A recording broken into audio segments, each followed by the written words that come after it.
आज मैं आपको ऐसे 5 टिप्स दे रहा हूँ जिसकी मदद से आप टॉपर बन सकते हो। 99% बच्चों को ये पता नहीं होगा। आपको क्या करना है, जो भी आज मैं टिप देने वाला हूँ आपको कमेंट सेक्शन में बोलना है, सर भैया आज मैं आपकी ये टिप को फॉलो करूंगा। सो कमेंट सेक्शन बोलो, I will follow this trick and tip.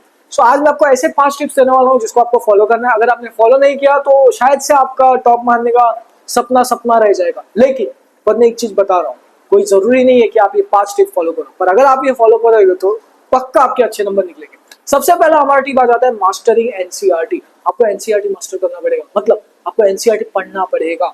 बच्चे क्या करते हैं, नोट्स पढ़ते हैं, एनसीईआरटी छोड़ देते हैं। बेटा नोट्स कहाँ से बनता है, एनसीईआरटी से। सो आपको फोकस करना है, पूरा अपना फोकस एनर्जी दे देना है एनसीईआरटी पढ़ने, कोशिश करना है धीरे धीरे एनसीईआरटी पढ़ने और उसको आदत लगा देना है।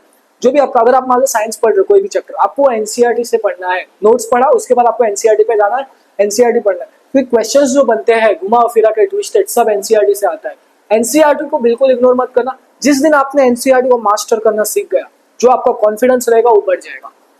पेपर देते हो आपका कॉन्फिडेंस बढ़ जाएगा, आपको पक्का लगेगा कि भाई मैंने जो पढ़ा है वो पेपर में आने वाला है, कहीं ना कहीं से आएगा। सो देख लो, मास्टरी एनसीईआरटी। सो एनसीईआरटी अगर आपने पढ़ा तो आपका कॉन्फिडेंस बूस्ट होगा, और कॉन्फिडेंस बूस्ट होना सबसे इंपॉर्टेंट है। जो आप पेपर देने जाओ तो एक कॉन्फिडेंस के साथ जाओ, एक कॉन्फिडेंस के साथ जाना, खुद के मन को बोलना this exam will be best exam of my life. इस कॉन्फिडेंस से जाना, ऐसा उतरना जब पेपर देते हो वो आपका दिमाग बोले वाह वाह, आज मैं ये पेपर बहुत अच्छे से दूंगा और सबसे बढ़िया तरीके से मैं पेपर लिखूंगा। ठीक है बेटा, चलो आ जाओ। अब देखो रिवीजन कैसे करना है। सबसे पहले मैंने बताया मास्टरिंग एनसीईआरटी। अब आप बात करते हैं रिवीजन। बच्चों को रिवीजन करना ही नहीं आता, ठीक है, तो बच्चे क्या करते हैं। अब देखो थोड़े बच्चे वन शॉट देखते हैं डिटेल में एग्जाम से पहले समझने के लिए, वो ठीक है, पर थोड़े बच्चे चैप्टर आता ही नहीं है, सीधा रैपिड रिवीजन पढ़ के एग्जाम में चले जाते हैं। ऐसा कैसे होगा, आपको पहले चैप्टर को डिटेल में पढ़ना है, हर चैप्टर को डिटेल में पढ़ना है। सो रिवीजन में क्या करना है, आपको पहले जो भी आपने नोट्स बनाया है उसको पहले पढ़ो। सबसे पहला स्टेप आ जाता है रिवीजन में। सबसे पहले आपको जो भी आपने सिंपल नोट्स बनाया है लेक्चर देखते हुए, उस नोट्स को पढ़ना चालू करो। फिर आपको एनसीईआरटी पढ़ना है। क्या पढ़ना है बेटा, एनसीईआरटी पूरा लाइन बाय लाइन एनसीईआरटी पढ़ना, और आपको देखना क्या आपने कोई चीज मिस तो नहीं कर दी है। तो एनसीईआरटी पढ़ना, और फिर आपको उसके क्वेश्चंस प्रैक्टिस करना है। जब आप क्वेश्चंस प्रैक्टिस करते हो आपके कॉन्सेप्ट्स और डीपली क्लियर होते हैं और मजा आता है। क्वेश्चंस प्रैक्टिस करना बहुत इंपॉर्टेंट है रिवीजन के टाइम। आप और जब क्वेश्चंस प्रैक्टिस कर रहे हो ना, उसके प्रीवियस क्वेश्चंस लगाना। पहले सैंपल पेपर के क्वेश्चन सॉल्व करना और प्रीवियस ईयर्स क्वेश्चंस, कोई भी आप एग्जाम दे रहे हो प्रीवियस ईयर्स क्वेश्चन सॉल्व किया करना। उसका जो आपका कॉन्सेप्ट्स रहेंगे वो और अच्छे से क्लियर होंगे। आपको आइडिया लग जाएगा कि पेपर में किस टॉपिक से ज्यादा सवाल आ रहे हैं। सो मान लो आपने कोई भी एक चैप्टर, मान लो कोई भी चैप्टर पकड़ लो, chemical reaction equation, acid base salt, electricity. So कोई भी तीनों है, तीनों में से कोई एक चैप्टर पकड़ लो, उस चैप्टर का वन शॉट देख लेना, समझ लेना कॉन्सेप्ट, शॉर्ट नोट्स बना देना, एनसीईआरटी पढ़ लेना और प्रीवियस क्वेश्चन लगाना। प्रीवियस क्वेश्चन लगाने से होगा क्या, आपको आइडिया लग जाएगा एग्जाम में क्वेश्चन कैसे आते हैं, किस टॉपिक से आते हैं। So, जिस टॉपिक से आ रहे हैं, मान लो आपने इलेक्ट्रिसिटी का क्वेश्चन सॉल्व किया, आपको पता चला यूनिट्स पे सवाल आ रहा है। सो आप उधर एक अलग रफ बुक बनाना, एक कौन सा भी रफ बुक देख लो, ऐसा ऐसा एक रफ बुक बना लेना बेटा, ऐसा एक रफ बुक बना लेना। ठीक है, रफ बुक उधर लिख देना चैप्टर का नाम, जो भी आपका चैप्टर का नाम रहेगा वो लिख देना। अब देखना आप उस टॉपिक से कितने सवाल बने हैं जिसके आपने प्रीवियस क्वेश्चंस किए। सो आपको क्या लिखना, उस टॉपिक का नाम लिख देना सीधा, टॉपिक नेम।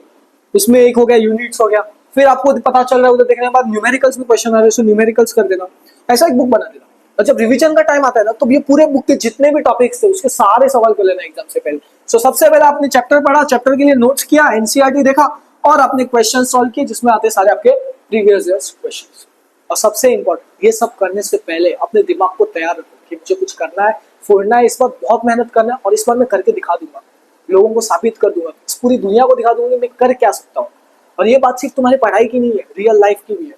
तुम सिर्फ पढ़ाई में हार मत मानना, ठीक है, रियल लाइफ में भी हार नहीं मानना। तुम्हें हमेशा जीतना है, तुम पैदा ही हो बेटा जीतने के लिए, तुम्हें जीतते रहना है, चाहे वो एग्जाम की बात हो, गेम की बात हो, रियल लाइफ की बात है, जो भी हो। और हमेशा रहना, कभी भी गिव अप मत करना। जब तुम्हें लगे कि मैं सब कुछ खत्म हो गया, तब ना, तभी तुम्हारा मुश्किल फेस चालू हो रहा है। तुम्हें ना अपने दिमाग को तब ट्रिक करना है और मैं कर सकता हूँ, ऐसा बोलना, मैं कर सकता हूँ, हाँ मैं करूंगा, मैं दुनिया को साबित करके दिखाऊंगा कि मैं क्या कर सकता हूँ। खुद को साबित करूंगा, दुनिया को छोड़ दो, खुद को साबित करके दिखाओ पहले कि मैं क्या कर सकता हूँ। अपने आप को डिसिप्लिन इंसान बताओ, मतलब कि आज आप पढ़ रहे हो, कल नहीं पढ़ रहे हो, परसों नहीं पढ़ रहे हो, ये नहीं चाहिए हमें। कंसिस्टेंसी, डिसिप्लिन सब कुछ चाहिए। ये चीज ना कंपाउंड होता है। एक बच्चा एक ही दिन 10 घंटे पढ़ रहा है, ठीक है, चलो एक एग्जांपल लो, मान लो आपको मैंने पानी का एक 5 लीटर का टंकी दे दिया पीने, ठीक है, आप हर दिन 5 लीटर एक एक लीटर करके 5 दिन में पी रहे हो, ठीक है, ये आसान होगा या फिर एक ही दिन में 5 लीटर पीना आसान होगा, बताओ।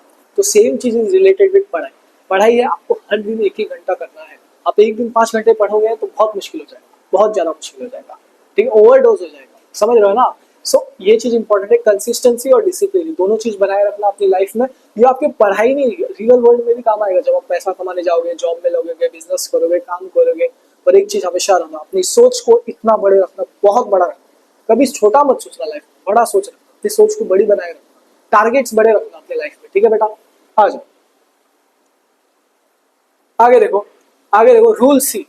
अब रूल सी क्या कहता है? रूल सी का माना है कंसिस्टेंसी। आपको कंसिस्टेंट रहना है। आप पढ़ाई कर रहे हो, मैंने वही चीज जो पीछे बोला है वही बता रहा हूँ।